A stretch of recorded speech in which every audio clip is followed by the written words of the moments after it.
Most people think disappearing is dramatic. The real tragedy is staying where your presence no longer matters. But there's a version of this that goes deeper than presence being ignored. A version where the people themselves disappear, not through any dramatic exit, but through the slow, structural incompatibility that genuine healing produces between the person you're becoming and the people who knew you as you were. You did not plan for this. You began the work, the therapy, the solitude, the confrontation with your own patterns, the uncomfortable archaeology of the self that serious psychological development requires, with the implicit assumption that getting better would make you more available to the people around you, more connected, more capable of the closeness that the pain was previously obstructing. What Jung understood, and what almost no one tells you before you begin, is that the process runs in precisely the opposite direction. Healing does not expand your social world. At a certain depth, it contracts it systematically and with a specificity that feels personal but is structural. The people you lose are not casualties of the healing. In most cases, they're evidence of it. This script is about why, and about what it means that losing everyone might be the most accurate indicator that the work is actually working. Chapter 1. Jung's concept of individuation and why it isolates. Jung used the term individuation to describe the central developmental task of human psychology, the process by which a person becomes, over time, an individual,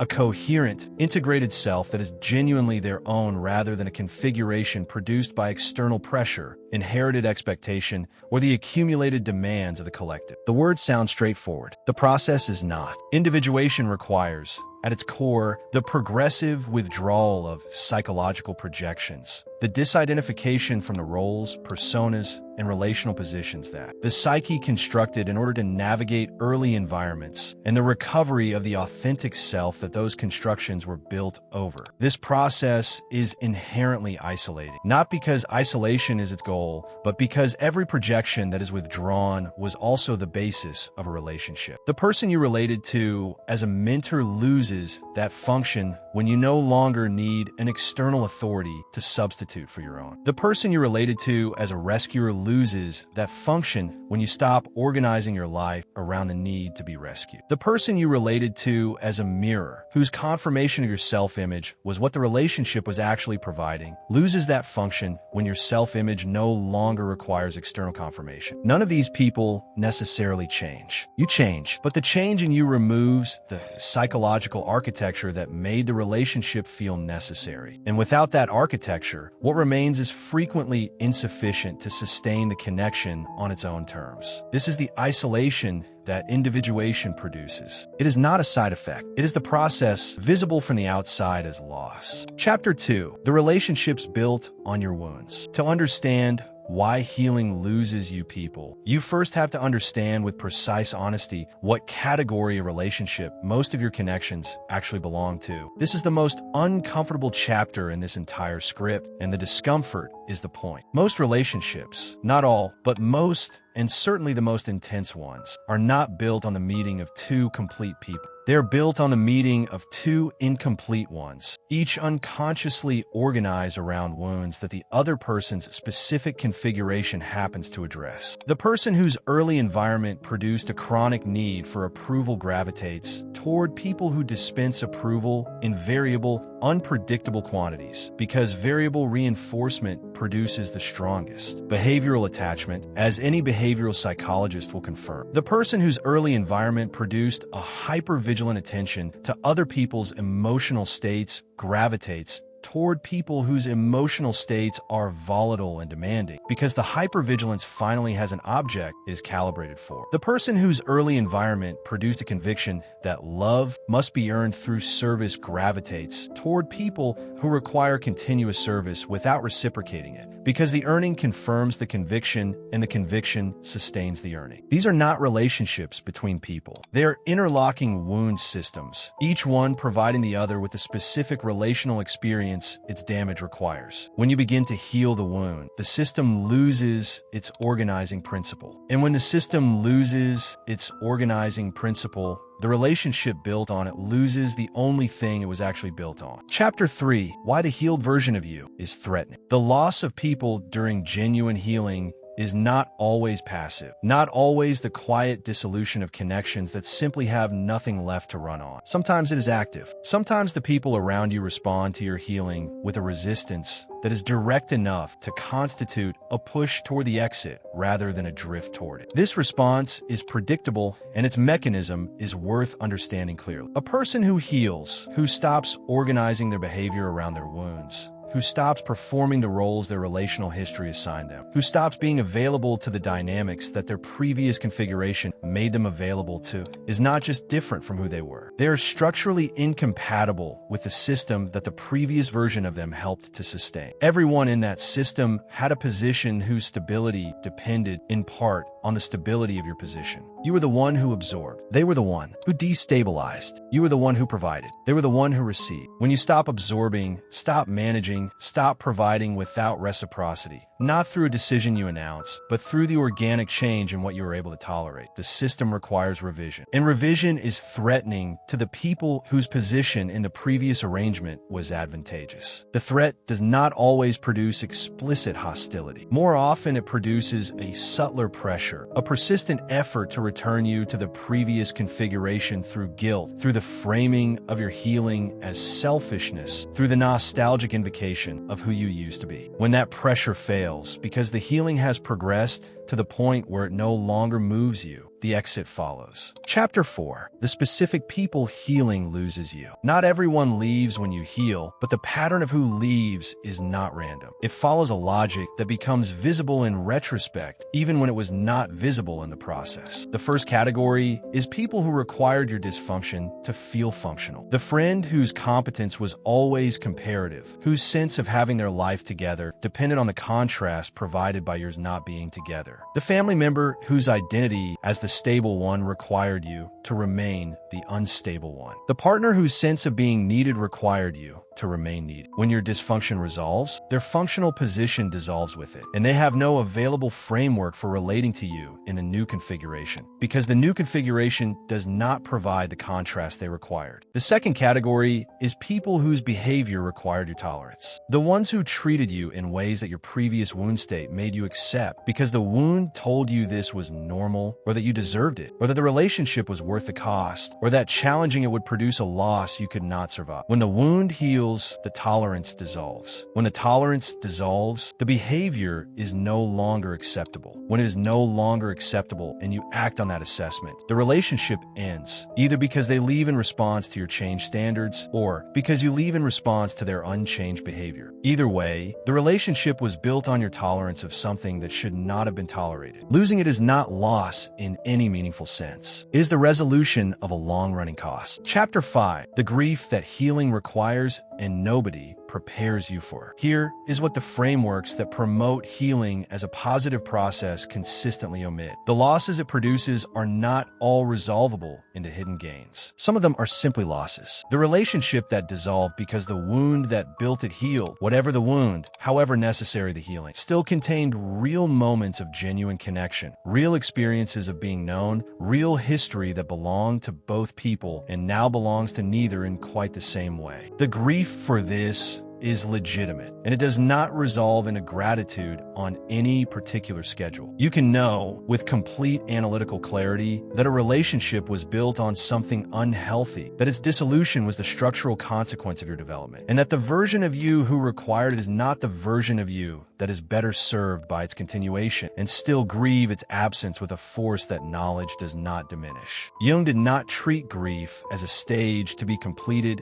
and exited. He treated it as a form of psychological work, the process by which the psyche metabolizes loss and integrates it into a revised understanding of the self and its history. The grief produced by healing's losses is part of the healing, not an interruption of it, and it deserves to be sat with rather than explained away, reframed into a lesson, or prematurely converted into the narrative of a person who is doing well. Chapter 6. What individuation actually looks like from the outside. If you are far enough into this process, you already know that it does not look from the outside like what it is. From the outside, it looks like withdrawal, like increasing difficulty, like a person who used to be warm becoming harder to reach, like someone who used to have a rich social life becoming progressively more selective about what they give their time to and increasingly uninterested in the kinds of connection they previously pursued. It does not look like healing. It looks, to most of the people observing it, like something has gone wrong. The person is becoming antisocial, they will say. They are retreating. They have lost their warmth. What the outside perspective cannot see is what is happening on the inside of the process. The gradual reconstruction of a self that is not performing warmth because it needs something from the performance, but that has warmth available as a genuine response to genuine connection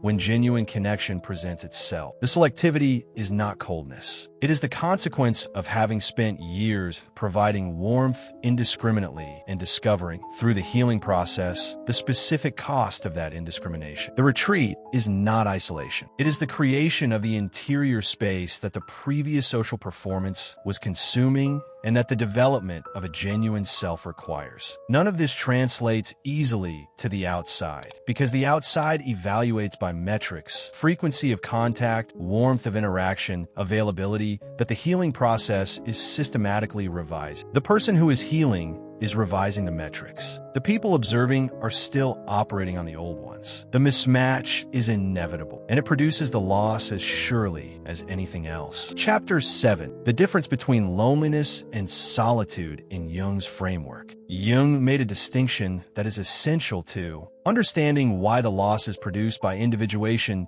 do not constitute damage, even when they produce pain. He distinguished between loneliness, the state of wanting connection and not having it, the experience of absence as deprivation, and solitude, the state of being alone with sufficient interior resources that the aloneness is not experienced as deprivation, but as a particular kind of fullness that social presence cannot provide and frequently interrupts. Most people experience only loneliness before they have developed an interior, because loneliness is what the absence of connection feels like when connection was the primary resource for managing the interior. Solitude becomes available as the interior develops, as the self becomes sufficiently populated with its own thoughts, assessments, values, and engagements that the absence of other people does not produce absence in any felt sense. The losses that healing produces lead, initially, into loneliness, because the connections that dissolve were real, however contingent their foundation, and their absence is felt as real absence before the interior has developed far enough to fill the space they occupy. But if the development continues, the loneliness converts, not into indifference to connection, that is not what Jung was describing, into the specific state in which connection is desired but not required, valued but not load-bearing, sought when available but not experienced as deprivation in its absence. This conversion is not guaranteed. It requires that the interior work continue past the loneliness rather than stopping at it, which is the point at which most people return to the connections that the healing was in the process of dissolving. Chapter 8. When the loss is the diagnostic. There is a way of reading the losses that healing produces that converts them from evidence of damage into evidence of accuracy, the most reliable diagnostic available for whether the work is genuine. This reading requires a specific orientation, not asking, what have I lost, but asking, what does the pattern of what I have lost reveal about what was actually there? The people who leave during genuine healing, or who are left during genuine healing, almost always share a specific characteristic. Their connection to you was organized around a version of you that is no longer operational. Not around you as a complete person, but around you as a configuration, around your need, your wound, your tolerance, your availability, your previous willingness to accept terms that the healing has made unacceptable. When a configuration changes, the connections organized around it are disrupted. The disruption is proportional to how completely the connection was organized around the configuration rather than around anything else. A connection that was entirely organized around your previous wound state will not survive the healing of the wound. A connection that was organized around something else, genuine compatibility, shared values that exist independent of either person's wound state, mutual recognition that is not contingent on either person remaining in a particular configuration, may survive, and its survival is the evidence that it was built on something real. The pattern of what survives tells you, with more precision than any analysis of specific relationships could provide, what the surviving connections are actually built on. And the pattern of what dissolves tells you, with equal precision, what was never there in the way you thought it was. Chapter 9. The final stage Jung actually described. Jung did not use the phrase losing everyone in his clinical writing, but the concept this title points toward is directly traceable to his description of what he called the second half of life, the developmental phase that begins typically in midlife, but sometimes earlier in people whose development is accelerated when the self-building projects of the first half give way to a different kind of task. The first half of life, in Jung's framework, is concerned with establishment, the construction of an identity, a social position, a relational network, an external structure capable of sustaining life. The second half is concerned with integration, the incorporation of everything that was excluded in the process of establishing, the shadow, the unlived life,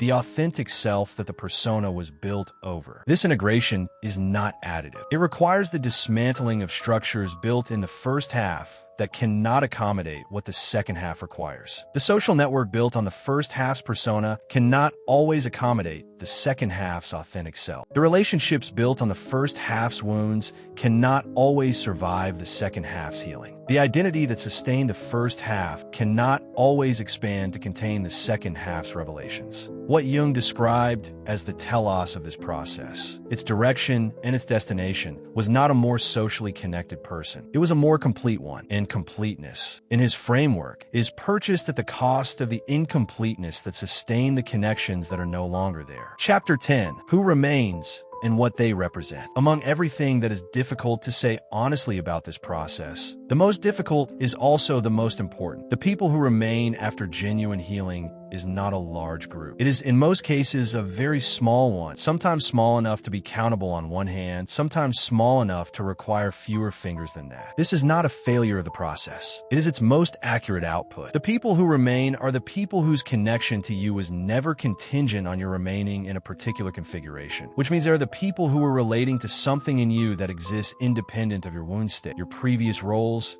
your historical tolerance of things that should. Which means they're the people who were relating to something in you that exists independent of your wound state, your previous roles, your historical tolerance of things that should not have been tolerated. These people are not necessarily the people you expected. They are frequently not the people who were most prominent in your life before the healing began. They are the people whose presence has a specific quality that becomes distinguishable from the quality of other presences only after enough of those other presences have dissolved to make the comparison possible. What they share is not demographic, not historical, not even necessarily relational in the conventional sense. What they share is that being around them does not cost you the self you have been building. That is the entire criterion. It is not a romantic criterion. It is a structural one, and it produces, in the end, a social world that is radically smaller than the one that preceded it and radically more real than anything that preceded it could have been. Closing, the cold reckoning. Here is what needs to be said without the softening that makes it more shareable and less honest. The losses that genuine healing produces